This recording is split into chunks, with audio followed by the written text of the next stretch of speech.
All right, lesson 16 from Father Henle's book, Latin second year, page 390. Lesson 16 has to do with the formation and comparison of adverbs.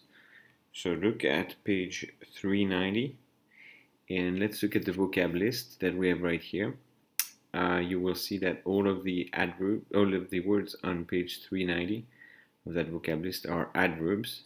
We start with du, that means for a long time or long. About du, make sure that you don't confuse du. Du, that means for a long time, and dies, that means the day. Okay, so be careful not to confuse these two words. You have seen the word dies before. Then we have parum, the adverb little or too little.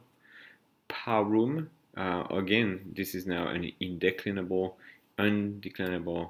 noun. That's followed by the genitive, too little or not enough. Not too important to be able to make the difference between the two. But be aware that if you have too little of something, it's followed by a genitive.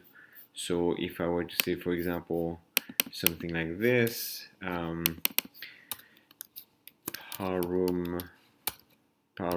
aquae, right here, it's too little water. Okay, this AE ending that we have right here, AE ending right here, that's the ending of the genitive. Why? Because parum is asking for a genitive afterwards. Okay, then we have satis, that means sufficient.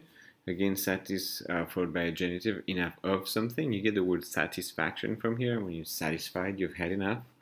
Tuto, that means safely. Multum, much, greatly. And then the adverb facile, easily. You know the word facilitate, that means to make something easy. A facilitator is someone who moderates a debate, for example. I think in Spanish, facile means easy. Same for French, facile means easy too. Okay, so that's for some adverbs. Now, what we need to know is how to form adverbs. So, for example, if you look at the English rule for formation of adverbs, you have an adjective like happy. In order to make an adjective out of happy, you just add ly at the end, kind of modify that with an I, but just this little part right here, ly ending, this makes it an adverb. Okay, so that's for the English. The rule of formation of adverb for English, usually you just add ly at the end. Happy, happily, late, lately, and stuff like this. Okay, so for Latin, the same thing is going to happen when we want to form adverbs. So why don't you just go ahead and take your grammar book and let's look at paragraph 103, the formation of adverbs. Okay, so the first thing that you have to see is that if you have an adjective, for example, an adjective of the first and second declension, first and second declension adjectives are the ones that have an us, principal parts. Sometimes this can be different, it can be er like it is right here. But as long as you have like libera, liberum, latus, lata, latum, what you need to do, you go to the second principal part right here, libera or lata, and then you drop the ending, the a, and then you're left with your stem, lat, liber. And in order to make the adverb from wide to widely, instead of the us, the a, or the um, right here you add an e and you get your adverb. So late means widely. Liber, libera, liberum, take libera, drop the a, you get liber. That's the stem. Add e at the end and you get freely. Okay, that's the adverb libere. Of course, sometimes you have some exceptions.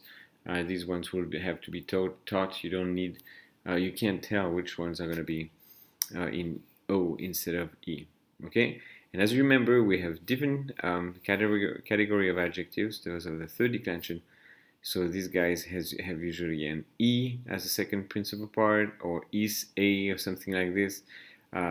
Basically, not an us, a, Okay, so this group of adjectives that are adjectives of the third declension, then you drop the ending of the second principal part, drop the E or drop the IS, you're left with your stem, grave or acre.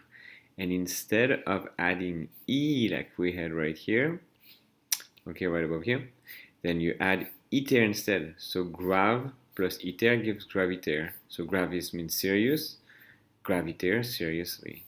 Acer, sharp, acriter, sharply. Okay, so that's the main rules.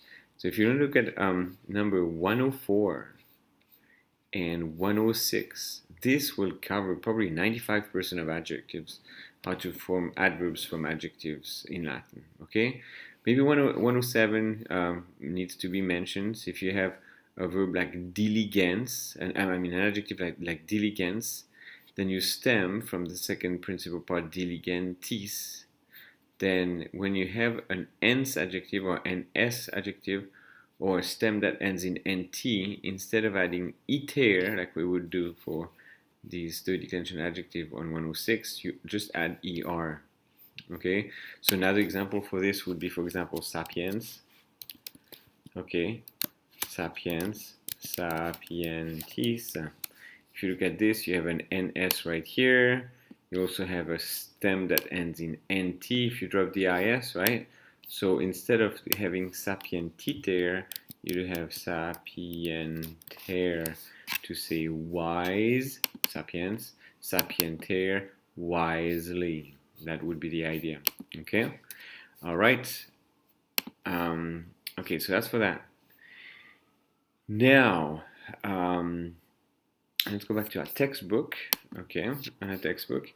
Then what we need to look at is the second part of the formation of the adverb is done, but now we want to compare these adverbs. So you probably remember from last year that we can compare adjectives by making them comparative or superlative. Okay, easy, easier, easiest. Easy is the positive, easier is the comparative, and easiest is the superlative. Okay, so in order to form the comparative and superlative, here's what you need to do. Let me keep going right here. Okay, so we keep going. New grammar book, I'm sorry, on paragraph 110. What you need to do is to make your comparative adverb, you see late right here, the ending of the comparative will be latius. I-U-S right here is the mark of the comparative adjective. I'm sorry, comparative adverb. Same thing right here, facile, facilius, I-U-S, comparative.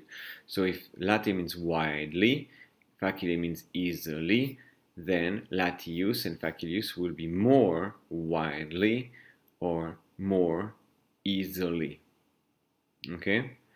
And then for the superlative it's going to be in most of the time in isime, okay, with an issime, or sometimes it's going to be in illime, or other times might be in erime. But I think at this point it's just good enough to remember this one right here, the latissime, issime. Okay? So that's for that. Now 111, 111, this is the irregular one. You know, bene, male. Bene comes from bonus, bene, a little bit off. Melius, optime, well, better, best. Male, peius, pessime. All this list right here shows you that you know, there's really no rule for these adverbs. So it's important that you memorize those and just commit them to memory for the long term, because there's no rule on how to form these. Okay, so that's for that, and I think with that you should have enough information to cover lesson 16.